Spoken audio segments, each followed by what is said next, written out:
नमस्कार, अपना बिहार देख रहे हैं आप और मैं हूं आप सबके साथ अनूप। खबरों की शुरुआत करेंगे और सबसे पहले बात तेजी से पांव पसारते कोरोना की।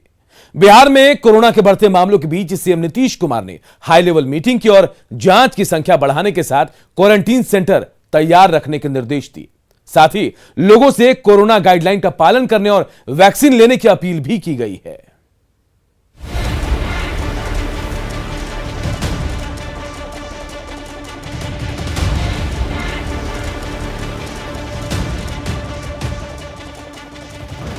कि भाई आप मास्क जरूर पहनिए, एक दूसरे से दूरी कायम रखिए। बहुत ज़्यादा सार्वजनिक जगहों पर इकट्ठा होकर के भीड़ इकट्ठा करना, मास्क बिना पहनाए हुए एक दूसरे के अगल बगल में खड़ा हो जाना, ये ठीक नहीं। बिहार में कोरोना के एक्टिव मरीजों की संख्या 4000 के पार पहुंच चुकी है। हर रोज नए मामले बढ़ते ही जा रहे हैं। एक दिन का आंकड़ा अब 1000 के करीब पहुंच चुका है। पिछले 5 दिनों की यदि बात करें तो 1 अप्रैल को 488 नए मामले सामने आए। 5 अप्रैल को यह आंकड़ा 935 तक पहुंच गया। 5 अप्रैल को 935 और नए मामले सामने आने के बाद राज्य में कुल एक्टिव मरीजों की संख्या 4143 हो गई है। हालांकि इस दौरान 349 पॉजिटिव मरीज स्वस्थ भी हुए हैं, जिसके बाद राज्य में रिकवरी रेट 97.87% के करीब है। फिर भी हर रोज बढ़ते मामले डराने वाले हैं। स्थिति की गंभीरता को देखते हुए मुख्यमंत्री नीतीश कुमार ने उच्च स्तरीय बैठक की और लोगों से कोरोना के गाइडलाइन के पालन की अपील की। फिलहाल सार्वजनिक जगहों पर किसी भी तरह के आयोजन पर रोक है, लेकिन शादी विवाह जैसे कार्यक्रमों पर फिलहाल रोक नहीं है। हालांकि कार्यक्रम के लिए संख्या निर्धारित जरूर कर दी गई है। सबको पता है कि वैक्सीनेशन से ही कोरोना को पराजित किया जा सकेगा, इसलिए ज्यादा से ज्यादा टीका लगवाने की जरूरत है। पब्लिक ट्रांसपोर्ट में 50% लोग ही सफर कर सकेंगे। 15 अप्रैल तक पब्लिक ट्रांसपोर्ट के लिए नियम लागू रहेंगे। बैठक के दौरान सीएम ने विश्वास जताया कि टीकाकरण से कोरोना के नए स्ट्रेन का असर कम होगा। टीकाकरण भी कराइए और दूसरी चीज़ है कि टेस्ट भी करवा लीजिए। ये दोनों काम हम लोगों को करना है और हम लोगों को पूरा भरोसा है कि टीकाकरण हम लोगों का मैक्सिमम हो जाएगा तो स्वाभाविक तौर पर नया जो बीमारी फिर से आ रही है उसका असर कम से कम होगा। कोरोना को लेकर जिस ढंग से मुख्यमंत्री एक के बाद एक उच्च स्तरीय बैठक कर रहे हैं, उससे ये पता चलता है कि कोरोना को लेकर सरकार अलर्ट पर है। जरूरत है लोगों को भी जागरूक होने की, ताकि कोरोना के संक्रमण को रोका जा सके। न्यूज़ 18 के लिए पटना से शैलेंद्र की रिपोर्ट। तो कोरोना को लेकर मुख्यमंत्री ने हाई लेवल मीटिंग बुलाई और क्या क्या निर्देश दिए हैं, चलिए वो भी जान लेते हैं। तो देखिए 10 बड़ी बातें हम आपको बता रहे हैं। पहली बात, सभी frontline worker, health care worker और उनके परिजनों की जांच हो। प्रखंड स्तर पर क्वारंटीन सेंटर की व्यवस्था हो। बिहार में ज्यादा से ज्यादा टेस्टिंग हो। सार्वजनिक आयोजन में सीमित संख्या में ही लोग शामिल हो। पिछले साल के अनुभवों के आधार पर रणनीति बनाई जाए। ज्यादा से ज्यादा संख्या में वैक्सीनेशन हो। चुनौतियों के मद्देनजर अलर्ट रहे आपदा प्रबंधन विभाग। कोरोना गाइडलाइन का सख्ती से पालन हो। मास्क पहने और आपस में दूरी बनाकर रखें। एईएस और जापानी इंसेफ्लाइटिस से बचाव की तैयारी भी करें। तो देखिए, देश भर में कोरोना संकट लगातार बढ़ रहा है। लोगों की लापरवाही का ही नतीजा है कि बिहार में अब भी संख्या 1000 के पास हर दिन पहुंचने लगा। पीएम मोदी से लेकर सीएम नीतीश रोकथाम के लिए लगातार बैठकें भी कर रहे हैं, लेकिन वैसे लोगों का भला उनको कौन समझाए जो ना मास्क पहनते हैं और ना ही सोशल डिस्टेंसिंग का पालन करते हैं। कोरोना का कहर जारी, लापरवाही पड़ेगी भारी। अब तो दिखाओ समझदारी।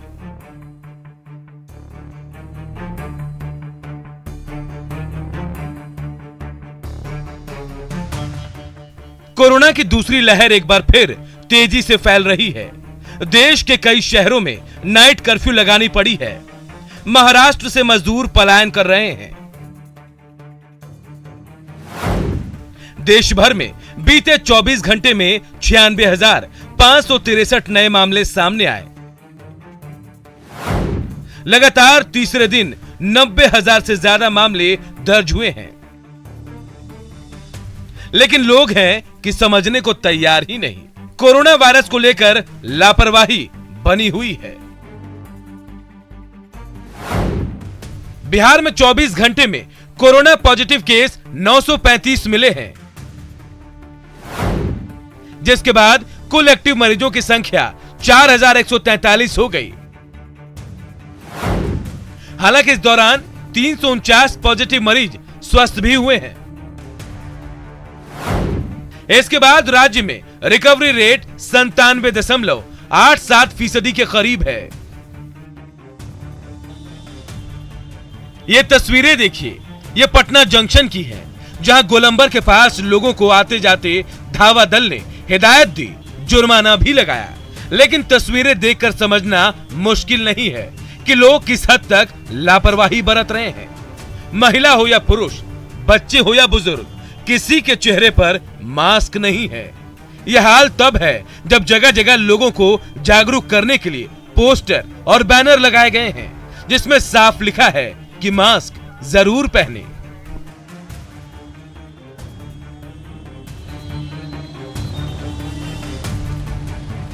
कोरोना के बढ़ते मामलों के बाद भी जमुई में लापरवाही जारी है। जिले में हर दिन नए कोरोना मरीज मिल रहे हैं, लेकिन अधिकांश लोग बगैर मास्क के ही घूम रहे हैं। और तो और जिन पर नियमों के पालन करवाने की जिम्मेदारी है, वो भी बगैर मास्क के ही सड़क पर दिखते हैं।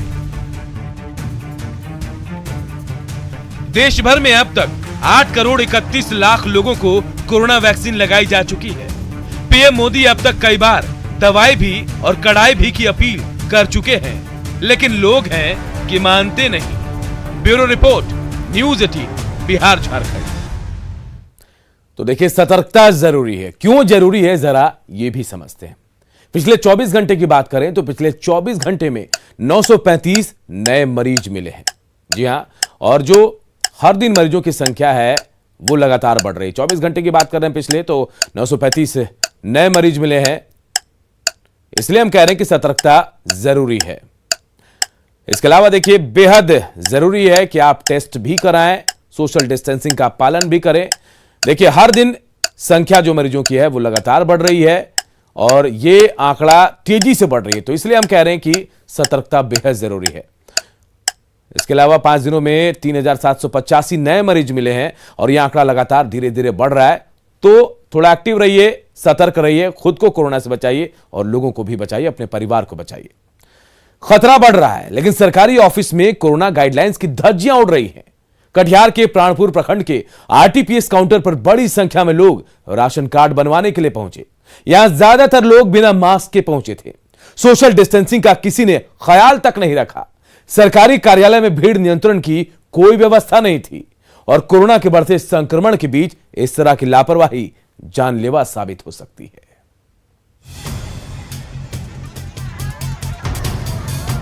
प्राणपुर के आरटीपीएस काउंटर के बाहर उमड़ी इस भीड़ में हर किसी को राशन कार्ड चाहिए। इस होड़ में सबसे पहले काउंटर तक पहुंचने के लिए कोई किसी को पीछे धकेलने की कोशिश कर रहा है, तो कोई दूसरे को खींचकर खुद अपने कदम आगे बढ़ा रहा है। महिलाओं और पुरुषों की इस भारी भीड़ में चल रही खींचतान के दौरान ये देखिए कैसे रह रहकर भगदड़ सी मच रही है। कोई किसी के ऊपर गिर रहा है तो कोई किसी और का सहारा लेकर पांव टिकाने की कोशिश कर रहा है। राशन कार्ड बनवाने की ऐसी होड़ मची हुई है कि भीड़ खुद कोरोना जैसी महामारी को न्योता दे रही है। यहाँ इतना ना महिला पूरा 12 पंचायत का आ चुका है। यहाँ कोई सुरक्षित नहीं है, कोई गार्ड नहीं है। वीडियो साहब अभी तक कोई नहीं पहुँचा है, ना सीओ साहब पहुँचा है। राशन कार्ड बनवाने के लिए ऑनलाइन आवेदन जमा करने की खबर जैसे ही गांव-गांव में फैली, वैसे ही एक साथ 12 पंचायतों के हजारों ग्रामीणों की भीड़ आरटीपीएस काउंटर के बाहर जुट गई।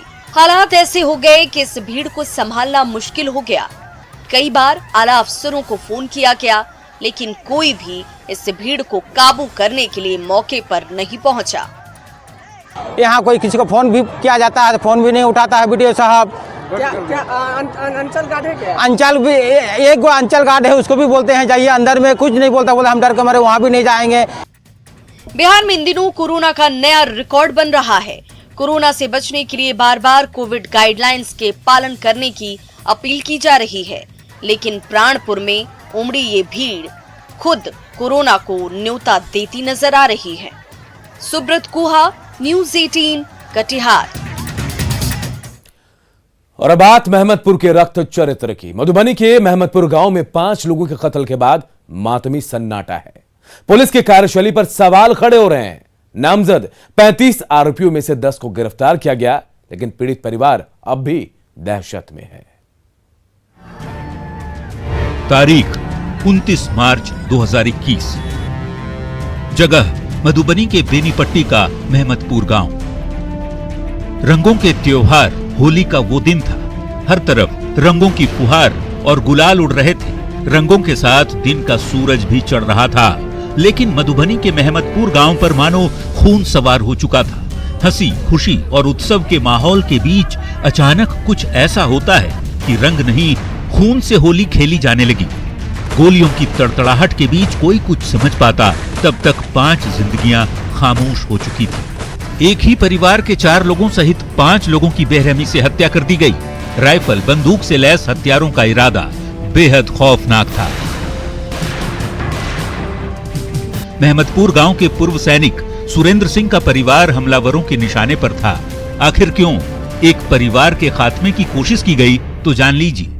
दरअसल पूर्व सैनिक सुरेंद्र सिंह के बेटे मछली का कारोबार करते थे। कारोबार के लिए सिंह फैमिली ने तालाब लीज पर ले रखी थी।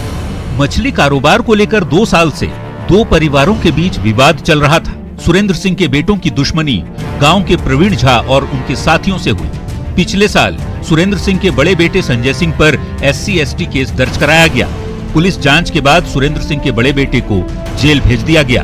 होली की सुबह प्रवीण झा और सुरेंद्र सिंह के बेटे आमने सामने हुए थे, लेकिन इसके बाद आरोपी प्रवीण वहां से निकल गया और फिर हथियारबंद अपने साथियों के साथ थोड़ी ही देर में आधमका।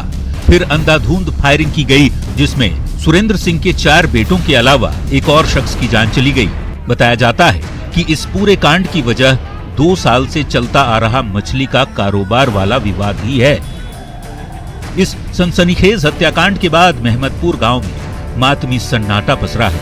गलियां सुनसान पड़ी हैं और ग्रामीण कुछ बोलने को तैयार नहीं। हत्याकांड के बाद लोगों का आक्रोश पुलिस की कार्रवाई को लेकर है। पीड़ित परिजनों का आरोप है कि यदि पुलिस ने परिवार के बड़े बेटे पर दायर SC/ST केस की सही तरीके से पड़ताल की होती, तो शायद उस वक्त आरोपियों का मन इतना नहीं बढ़ता।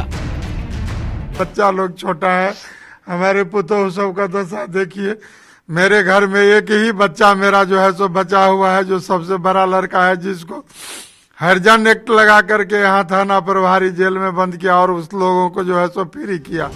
मधुबनी के इस हत्याकांड में मारे गए लोगों में रणविजय सिंह और वीरेंद्र उर्फ वीरू सिंह दोनों सहोदर भाई थे, जिनकी उम्र 40 साल के आसपास है। रणविजय सिंह के एक और भाई अमरेंद्र सिंह उम्र 33 साल, चचेरे भाई राणा प्रताप सिंह उम्र 42 साल। राणा प्रताप के सहोदर भाई रुद्र नारायण सिंह की भी मौत। एक अन्य भाई मनोज सिंह गंभीर हालत में DMCH में भर्ती है। मृतक सहोदर भाइयों के पिता सुरेंद्र सिंह खुद अवकाश प्राप्त फौजी हैं। उनके बड़े बेटे संजय सिंह अभी भी जेल में हैं। हत्याकांड के बाद प्रवीण झा और नवीन झा सहित 35 लोगों पर नामजद FIR दर्ज की गई है। मामले में 2 नामजद सहित 10 लोगों को गिरफ्तार किया जा चुका है, लेकिन मुख्य आरोपी प्रवीण झा, नवीन झा और भोला सिंह अब भी फरार है। कारोबार के फसाद ने एक हंसते खेलते परिवार को उजाड़ दिया और इसी के साथ खत्म हो गया गांव में दोस्ती और भरोसे का इकबाल। न्यूज़ 18 के लिए मधुबनी से रवि एस नारायण और अमित रंजन के साथ ब्यूरो रिपोर्ट। इधर नेता प्रतिपक्ष तेजस्वी यादव मधुबनी के महमदपुर गांव पहुंचे। यहां पर वो पीड़ित परिवार के से मुलाकात की उन्होंने और साथ ही घटना पर दुख जताते हुए दोषियों के खिलाफ कड़ी कार्रवाई की मांग की। तेजस्वी यादव ने मधुबनी के SP और DSP को तुरंत हटाने की मांग की। उन्होंने कहा कि दोनों के मधुबनी में रहते निष्पक्ष जांच संभव नहीं है। हालांकि CM नीतीश पहले ही कह चुके हैं कि दोषियों के खिलाफ कार्रवाई होगी। ये जो व्यक्ति है, ये प्रवीण है, जिसने हत्या की और जो संगठन रावण के नाम से चलाता है। और इनके गुरु कहलाए जाने वाले जो लोग हैं, वो विनोद, जो यहाँ के स्थानीय विधायक है, वो है विनोद नारायण झा। अब आप देखिए, यही व्यक्ति जो पुलिस अधिकारी है, उन डीएसपी जो है उसके साथ फोटो है, ये डीएसपी है और ये प्रवीण झा है। तो अब कैसे आप कह सकते हैं कि निष्पक्ष जांच जो है वो होगा? इसमें एसडीओ वगैरह सब है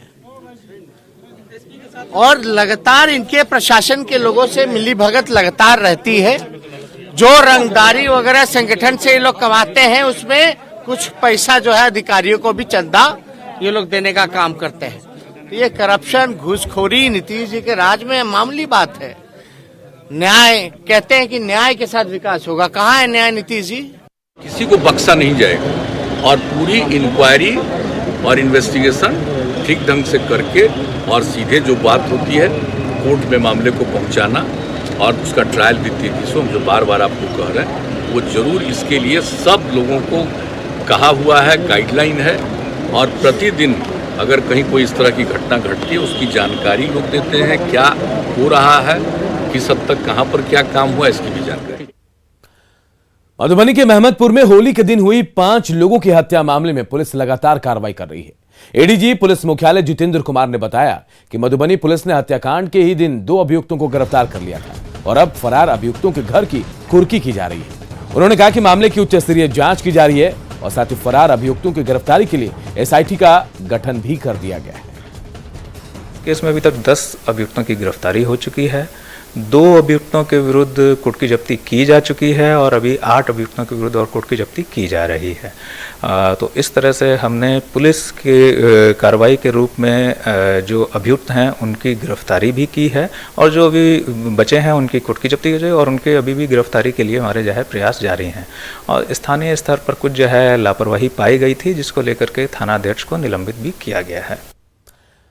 पटना के महावीर मंदिर के नैवेद्यम को भारत सरकार के खाद्य मंत्रालय से सर्टिफिकेट मिला है। इसकी शुद्धता की गारंटी एफएसएसआई ने ली है। महावीर मंदिर न्याय समिति के अध्यक्ष किशोर कुणाल ने बताया कि खाद्य सुरक्षा विभाग के अधिकारियों ने नैवेद्यम की जांच की थी, जिसके बाद रिपोर्ट एफएसएसएआई को भेज दी थी। रिपोर्ट के आधार पर नैवेद्यम को भोग यानी blissful hygienic offering to God का प्रमाण पत्र जारी किया गया है। बिहार के फूड सेफ्टी विभाग के अधिकारी ने बताया कि महावीर मंदिर सहित देश के 10 मंदिरों के प्रसाद को ही यह प्रमाण पत्र जारी किया गया है। महावीर मंदिर बिहार का ऐसा पहला मंदिर है। महावीर मंदिर में देसी घी, बेसन, केसर और मेवे से प्रसाद बनता है। तिरुपति से आए कारीगर नैवेद्यम बनाते हैं और इसमें सब लोग तिरुपति के हैं, तिरुपति से आए हुए हैं। नैवेद्यम नाम से भगवान का प्रसाद बनाते हैं। और अभी आप लोगों को जो बुलाया गया है भारत सरकार की एक योजना है, उसका नाम है भोग। भोग का पूरा नाम है अंग्रेजी में बी से ब्लिसफुल, आनंदप्रद, एच से हाइजेनिक, स्वास्थ्य कारक, स्वास्थ्य वर्धक, ओ से ऑफरिंग जो भगवान को हम चढ़ाते हैं और जी से गॉड। तो blissful hygienic offering to God ये भोग नाम से लोग चलाते हैं। देश भर के ऐसे धार्मिक स्थल जहाँ पे नियमित तौर पे ऐसे प्रसाद बनते या वितरित होते हैं उनका ऑडिट कराया जाता है। एफएसएसआई के द्वारा चयनित कुछ एजेंसीज हैं, ऑडिट कराया जाता है। ऑडिट में खान पान और इन सब की स्वच्छता और सफाई और स्टैंडर्ड्स, क्वालिटी, ये सब की जांच होती है। और एक बड़ी खबर इस वक्त आ रही है, एलजेपी को बड़ा झटका लगा है। एलजेपी विधायक राजकुमार सिंह ने पाला बदल लिया है। जेडीयू में विलय करने के लिए स्पीकर को उन्होंने खत लिखा है। विधानसभा अध्यक्ष ने विलय की स्वीकृति भी दे दी। मंत्री अशोक चौधरी के साथ सीएम हाउस पहुंचे हैं राजकुमार सिंह। तो देखिए बड़ा झटका एलजेपी को लगा है। एकमात्र विधायक राजकुमार सिंह जो एलजेपी के थे उन्होंने पाला अपना बदल लिया है। जेडीयू में विलय करने के लिए स्पीकर को उन्होंने खत लिखा था और विधानसभा अध्यक्ष ने विलय को स्वीकृति भी दे दी है। मंत्री अशोक चौधरी के साथ सीएम हाउस पहुंचे इस वक्त राजकुमार सिंह, यानी जेडीयू में शामिल हो गए हैं वो। और ये बड़ा झटका एलजेपी के लिए, एकमात्र विधायक एलजेपी के खाते कोटे से, लेकिन अब एलजेपी का दामन छोड़ दिया उन्होंने और बड़ा झटका लगा है। उन्होंने विलय के लिए स्पीकर को खत लिखा था विधानसभा अध्यक्ष ने विलय को स्वीकृति भी दे दी है। मंत्री अशोक चौधरी के साथ सेम हाउस पहुंचे हुए हैं राजकुमार सिंह। जेडीयू में विलय करने के लिए उन्होंने खत लिखा था स्पीकर को। इसके बाद स्पीकर ने उन्हें स्वीकृति दी। ये बड़ा झटका एलजेपी के लिए, क्योंकि पूरे बिहार में एकमात्र विधायक राजकुमार सिंह थे जो विधानसभा में चुनाव जीत कर आए थे, लेकिन अब वो भी एलजेपी का साथ छोड़ चुके हैं, जेडीयू में शामिल हो गए हैं वो। और अपना बिहार के इस बुलेटिन में इतना ही। आगे देखिए जोहार झारखंड।